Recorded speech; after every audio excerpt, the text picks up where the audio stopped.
Welcome to the NFL Coast to Coast podcast brought to you by thelines.com.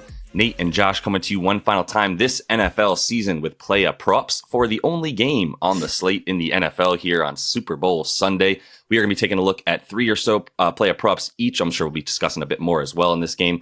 Want to make sure that you do follow along, continue to subscribe to that page as we're bringing you NBA videos moving forward as well, and plenty of other great content as we get into March Madness as well. Eli in full swing on the YouTube channel. Over on thelines.com, though, you can go over there and check out all of the content we're throwing up about the Super Bowl right now and use that prop finder tool that Nate and I use to come up with our picks today to make sure we're getting the best odds available to you from all of these books that are giving us bets for the Super Bowl this year. Nate, let's just jump right into it, man. Get right into Mr. Brock Purdy, not the Offensive Player of the Year or the MVP. No. So, yeah, I'm going to bring people 2 options to bet on each quarterback here. With Purdy, I'll go over 30.5 pass attempts, which is nice, plus, about even money. And also it's even money for him to throw under 1.5 passing touchdowns. I think the pass attempts might be a little more reliable. I mean, touchdowns are obviously smaller sample, little more variance, but what I see here is like the Chiefs are worse against the run, but they don't let you run on them when it becomes an issue. And I think from the jump here, like they've got to stop Christian McCaffrey. We'll see Spags go with some like 6-2 fronts like he's used at times. He used it strategically against Buffalo because they were way more scared of Josh Allen. But once they couldn't stop the run and they needed to, they just go to it, shut it down, force you to beat them. They've now forced the 3rd highest pass play rate in the league in these last 3 games in the playoffs, and the 2 teams above them are Green Bay and Detroit, who Detroit notable pass funnel. Purdy averaged 35 attempts in those 2 games, so clearing this number relatively easily. You see all 3 Chiefs opponents, going way over this number. Lamar 20 for 37, Allen 26 for 39, Tua also 39 attempts as they chase Mahomes here. Chiefs very good in the first half. Maybe they slow it down in the second half, which just gives you more opportunities. But like those opportunities, like the Chiefs secondary is the biggest reason I just take them on the money line in this game. Like those cornerbacks are so freaking good, and you're not going down the field. You are not getting, you're not stringing together a bunch of completions, which just means more attempts, right? And we've seen as the goings got tougher for Purdy in these playoffs, 61% completion rate versus 70.5% during the second half of the season. So that's going to lead to more attempts. The Chiefs, as far as scoring on them, like same deal. Like the Chiefs corners are so good, so disciplined in the red zone. 49ers would obviously prefer to just run it with McCaffrey or Debo in the red zone and not, risk Purdy turning it over. And the Chiefs have allowed exactly 1 passing touchdown in 6 straight playoff games. If you bet that exact number, by the way, you get plus 190 for Purdy. And that's what they allowed per game this season, 1.1 passing touchdowns, which is tied for second best in the league. So, yeah, give me those 2 for Purdy. I like the exactly 1 touchdown bet for Purdy as well. A little sneaky 190 in there. I'll just go right into my bet because I think it's pretty heavily correlated. From the, even though you're talking about over passing attempts, you're also talking about the need to find other ways to get yards that aren't your traditional passes that Kyle might be looking towards. And so we go back to Deebo Samuel rushes over 2.5 for the attempts. If you just want to drink a whole bunch of minus 161, then go ahead because I did. And I think it's heavily worth it. Didn't even really hit an alt rushing attempts here, just hit the 2.5. We target this whenever we're talking about big games that they got nothing to lose. The only reason you don't give the ball and put the ball in the chest of Deebo Samuel ever is because you don't want him to get hurt. And it's not worth it to run that play against the Arizona Cardinals in November, right? But it is worth it to run it in the Super Bowl. There's nothing left to lose here, man. He's gotten this in 8 of his 11 career post games, you get what I'm saying, playoff games. If he actually had played in that Green Bay game, that would be 8 of 10 because it's 14% of the snaps that he was on the field for the 49ers. So if you want to count that, fine. But that was barely, obviously, even a game. The over here for him, too, like I think this is a situation where you look at how you're going to go ahead and beat the Chiefs defense, like you said, and just really rinse, repeat. I can really take most of what you said and apply it to why you would hand the ball off to Debo a couple more times.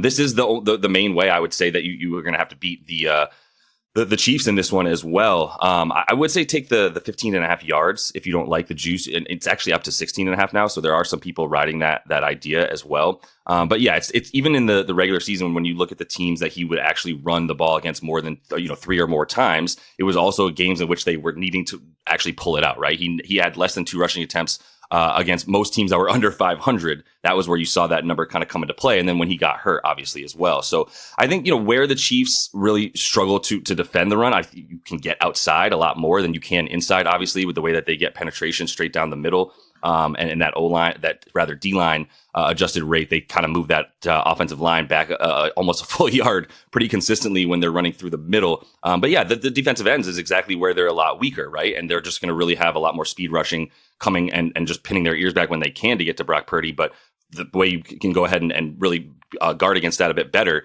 is mix it up with the way that you hand it off to Debo, and even maybe some Kyle Juszczyk, who we saw get 3 receptions and a couple carries in the last Super Bowl that they played against the Chiefs as well. So those two guys coming in and sort of mixing it up to help McCaffrey out, who I don't know that he's going to have the best day running down the middle, but he might be in line for a bit more receptions, a few more receptions as well. Then that would be the way that I would see this game script going. Yeah, same logic really, is that we expect Spags to kind of sell out against McCaffrey, stack the front, and then the best way to counter that for the 49ers, who are probably already thinking one step ahead, is like, all right, well, we got to at least get Debo as a decoy on the end around, maybe use him sometimes. Like, he's going to get the ball a few times. Like, it's such short odds, because I think the only way he doesn't get to that number is if he gets injured. And we have seen a propensity for that, but in the Super Bowl, yeah, he might try to gut through whatever happens if that does. Yeah. So here's the way to bet on Mahomes for me is 0 interceptions, minus 110 at Caesars. Also, over 4.5 rush attempts, minus 110 at Caesar. So, I mean, no picks, 6 straight playoff games, hardly any turnover-worthy plays in these playoffs, hardly any sacks absorbed, just 2 by the Ravens. And, I mean, that Ravens defense is incredible, and he still was just not anywhere close to putting the ball in harm's way. Like, the thing is that the last 2 playoff runs, and losing in the Super Bowl to Tampa, and then, well, I guess that was 2 years ago, but and then the Super Bowl last year, like, he was pretty damn banged up, and that's the thing. Like, now you're seeing Mahomes just healthy, like no ankle issue, height of his powers, height of his experience in his prime. Like, he's just incredibly locked in. During the regular season, he did have the 14 picks, but only on 22 interceptable passes. So that's some bad luck there. We know about the drops leading to some directly. Kadarius Toney, now he's locked into who he wants to throw to. Only guys he trusts who do not drop the ball for the most part. So, I mean, the 49ers, are they going to be able to pressure him? Well, he's still handled the second most pressured throws in the league this year. And if they do pressure him, that's where the rush attempts come in. Like, he buys time. He does not get sacked, and he will just get to the outside, pick up a few. It's the last, backbreaker for the defense that he's used so well, averaging 0.4 more carries per game in the playoffs than the regular season over the last 5 years. In the Super Bowl, he's gone for 644, 533, 929 rushing, and he has 6 rush attempts in 3 of his last 4 playoff games. So I think he gets to that 5 number with the Niners kind of screaming around the edge, losing contain at times. Yeah, it makes total sense to me that you would look for ways to go ahead and get ahead of the fact that the Niners are going to be coming after him. I do think they'll be a little bit more contained than just going flying at him than maybe most defensive lines. But at the same time, he's going to need to get out. It's a similar concept with Debo, where it's like, Mahomes isn't running unless he has to. There's no reason to put himself out there to get injured if he doesn't have to. And now we're in the Super Bowl, and there's really nothing left to hold back. So I concur with that one. I'm going to stick to the chefs here and talk about Pacheco. Seems a little chalky, but like, I don't know, man, the dude just keeps scoring. So let's take an anytime touchdown, because I still get it at minus 115. And I understand that, man, anytime touchdown props have just lost all of their juice and valor, but the minus 115 is still a good bet for today's anytime touchdown markets. He's recorded 1 in 7 straight games now. We know that. 11 of his 17 games overall. That's 65% success rate. And it's the playoffs now. So it's really go time. And this is how you need to make sure that you can keep that just the rushing yards in general for him, but you want to keep the San Francisco 49ers defensive pass rush and obviously even their defensive backfield and really mostly their coverage in the middle of the field where their linebackers are some of the best cover linebackers in the league. Probably Fred Warner is the best cover linebacker in the league. And so I'm not saying he's going to shut down Travis Kelce, but maybe some more of the stuff around the goal line is going to continue to be, Rashee Rice's.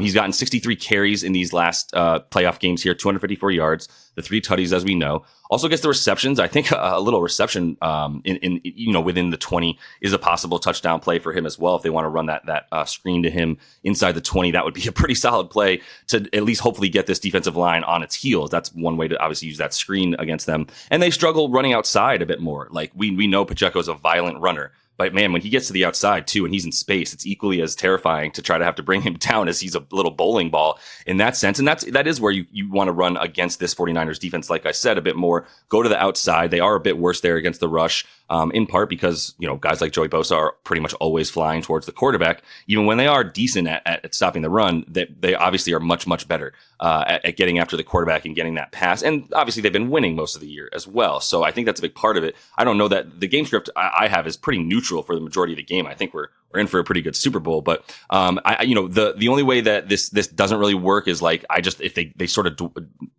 bring down the rushing attempts for him, and I don't know why they would do that at this point. I think you want to get him out there 18 to 20 times in this one. He's seen 24 rushing attempts twice now in the postseason, and that includes like three of the red zone touches that he's had. A couple of those touchdowns came from outside the red zone. So this would be the guy that I would say, like, you're going to want to get the ball in his hands inside the 20-yard line as much as you can and keep that defense on its heels as much as you can.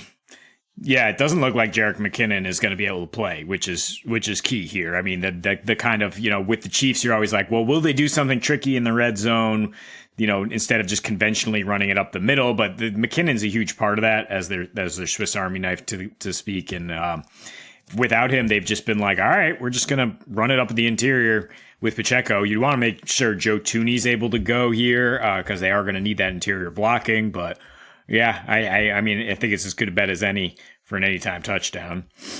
So last bet here, small number, but Justin Watson over 16.5 receiving yards, or he might as well just take his longest catch over 12.5 yards. I mean, he's probably going to get that number 17 on one catch if he does. I mean, he had the third largest ADOT among wide receivers this year. That's 17.5 yards and averaged 17 yards per reception, which is fifth among wide receivers. Earned Mahomes' trust more and more, sort of out of necessity, as Kadarius Toney just became a complete tire fire, and now Sky Moore is just a special teamer. He is not the replacement for Tyreek Hill by any means, as they might have hoped. So yeah. And the Niners have had 2 weeks to game plan for Travis Kelce and Rashee Rice getting every freaking target and just being the only guys Mahomes really wants to throw to. And that means a lot of single coverage for Watson. He's able to just kind of shake loose on that slant pretty easily. He's been a bigger part in the playoffs, 52% snap rate, 54% route participation, caught 3 of 5 targets. He didn't catch one against the Bills, but otherwise was around this number and did have 18 yards in the Super Bowl last year. But he's much more reliable this year based on his role than I think he was, in years past when they had other guys to really count on. Yeah, I like the find. And I do. Honestly, we did not talk about our bets before this video, but they're pretty heavily correlated. I think we see the game script going pretty similarly. I would agree with the notion that the 49ers are really just going to be locked in on 2 dudes. 3 dudes when you count Pacheco, but I do think Pacheco receptions might actually be live as well against maybe the zone. Even if, the running back position, they haven't gotten quite as many receptions as you might think against a good 49ers defense, who especially the pass defense. But at the same time, like, this is going to be a situation where, I think everything is just focused on Kelce and Rice as much as possible. And I'm going to take under on Rice's receiving yards at 66.5 yards. What a crusty curmudgeon-y Wade and the Super Bowl year. I'm taking under on a really good young wide receivers props because it's too high. It's like 10 yards too high, 9 yards too high compared to what I would expect. Now, the scary thing here is like maybe he just gets 10 receptions. And that's the part that scares you, because then it's like, but still, put it this way, 5.5 yards or in terms of his average depth of target right now in the playoffs, like that ain't going to get it done for the 5 yards carry. He relies on the yak more than anything, right? That's going to be what he needs because of these short passes that he's most likely to catch. The reason he's been doing so well, really, in the playoffs, just as much as anything, is they've seen plenty of zone, and he's the dude that's actually found the soft spots in the zone. I believe he's at about an 8.9 yards per catch when he's playing zone defense, right? I know he is. I'm looking at the stat, so I would buy into that. That like they might be looking for him, but it's not like they don't know that over in SF in the Bay Area there. So that's why I think for this one, like you look at the numbers for him on the season, this is obviously like much higher than his normal prop. The 66.5 yards is something that he did 5 times, I believe. He has gone over his receiving prop in 8 of his last 11 games, but he's still averaging 58 yards per game in those 11, where he's gone over pretty consistently. And it's the receptions that are up there. Look, it's 6.5 receptions. Like I said, that's a fine number. But with that yards, per catch, the Niners were 7th in the league in limiting yards after catch this season. Like they're a very good tackling team, and obviously they're corners too. Like Ward is a massive cornerback who's a really good tackler as well. Big reason he doesn't give up touchdowns and gets those pass deflections. So I think he's a little bit outmatched, to be honest, is Rashee Rice. Like he's good in space when you give him the ball with blockers in front of him, and he'll just go straight line runner, really, really solid that way. But if the yak isn't there for him, then I'm going to go ahead and take an under where the math just tells me this is too high, even if they force him the ball like with 11 targets. Interesting. I thought at first you were going over for Rashee because Travis Kelce is just going to get so much attention, and Fred Warner is absolutely elite covering tight ends, leading that charge. Yeah. I think that might funnel a few more looks towards Rice. Maybe that's why the number is higher. But yeah, if the Niners do man up and when Charvarius Ward is on Rice most of the game, I think he could limit him a little bit. It could be close with this number. I just think, Mahomes has just looked for him so often. He extends plays so often. He finds the gaps. True. Maybe, but I tried to fade him against the Dolphins. The Dolphins just literally didn't show up, and since then I've been off trying to predict Rashee Rice. The Dolphins played too much zone. Did not use Jalen Ramsey on him, and it was just a laughable performance from them. The 49ers will be locked in. I'm hoping. Like, look, I get if you particularly specifically want to stay away from this one. This is coming third of my favorite bets because it's my third favorite bet. At the same time, I love the dude. I think he's had an awesome early season. I think that you can't sit there and let he and Travis Kelce run 15 yards down the field and just stop and turn around. You cannot let that happen. That's just how the Chiefs beat you.